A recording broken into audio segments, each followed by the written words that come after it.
Top 3 horror films जो आपने नहीं देखी होंगी पार्ट 1। सबसे पहले under the skin. Under the skin एक बहुत ही कठिन फिल्म है जिसको क्लासीफाई करना या डिस्क्राइब करना भी मुश्किल है। ये ना ही हॉरर है, ना ही साइफाई, ना ही थ्रिलर है, लेकिन ये सबका एक मिश्रण है। फिल्म एक एंटिटी के बारे में है जो स्कॉटलैंड में पुरुषों को खोजने और बहकाने के लिए ड्राइव करती है, मानवता के बारे में अधिक जानने के लिए, जिनको कोई याद नहीं करेगा। जब आप अंडर द स्किन देखोगे तो आप कंफ्यूज्ड हो सकते हो, आप अपने आप पर गुस्सा भी कर सकते हैं ये डिस्टर्बिंग चीज देखने के लिए, जो कि सतह पर लगता है कुछ भी नहीं है, लेकिन ऐसा नहीं है। यह एक ऐसी फिल्म है जिसके साथ आपको धैर्य रखना होगा और इसे समझने के लिए आपको फिर से देखना होगा। कोई वॉइस ओवर, कोई मोनोलॉग नहीं है जो आपको उसके इंटेंशंस पता करने में मदद करे। कोई दूसरा कैरेक्टर नहीं है जो ऑडियंस को चीजें समझा सके। कोई ज्यादा डायलॉग भी नहीं है फिल्म में। हमको डायरेक्टली स्टोरी के बीच में लाया जाता है और बोला जाता है कि स्टोरी के पीसेस को उठाओ। एक हॉरिफाइंग चीज मूवी के बैकग्राउंड में होती है जो कोई भी वास्तव में इसका कारण नहीं बनता है और कोई भी इसे रोकने में सक्षम नहीं है, बस होता है। और हमें जो कुछ भी जानते हैं उसके बारे में उसके आफ्टरमैथ से हॉन्टेड रहते हैं कि आगे क्या होगा। दूसरी फिल्म नोराय। नोराय एक फाउंड फुटेज फिल्म है जो कि एक फिल्म निर्माता को फॉलो करती है जो मिस्टीरियस घटनाओं के एक श्रृंखला की जांच कर रहा है, क्योंकि उसकी जांच जब गहरी हो जाती है जिससे हमें कागुटाबा के बारे में और पता चलता है, वो राक्षस जो रहस्य का स्रोत पर है।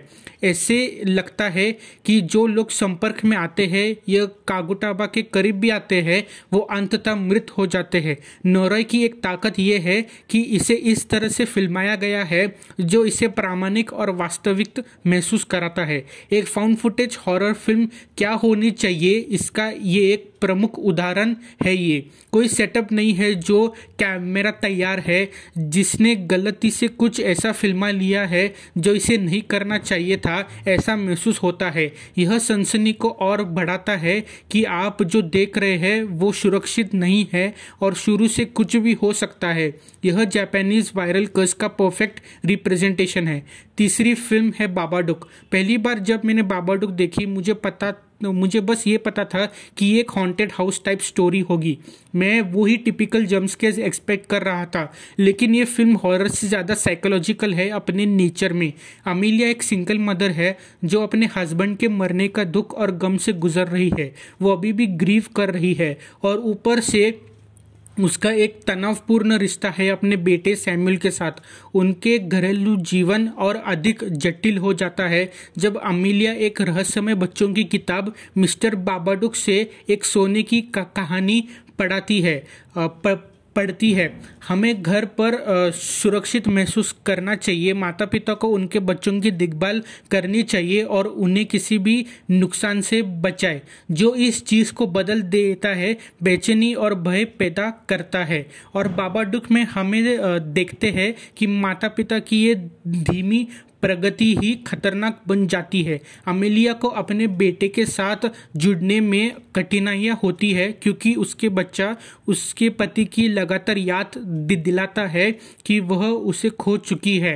अपने बेटे से प्यार तो करती है लेकिन वह वास्तव में उसे पसंद नहीं करती है, और ईमानदारी से कहूँ तो वह एक तरह से परेशान करने वाला है, लेकिन आखिरकार आपको उसके लिए खेद महसूस होती है।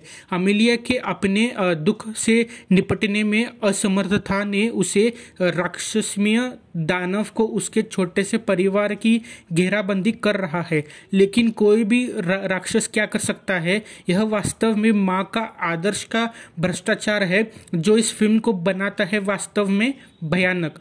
तो क्या आप तीनों फिल्में देखने वाले हो? हमें कमेंट्स में बताइए और चैनल को जरूर सब्सक्राइब कीजिए for more videos like this. और यहाँ पे आप दूसरे वीडियोस भी देख सकते हैं। So follow me social media handles, links are given in the description below for latest updates. Bye.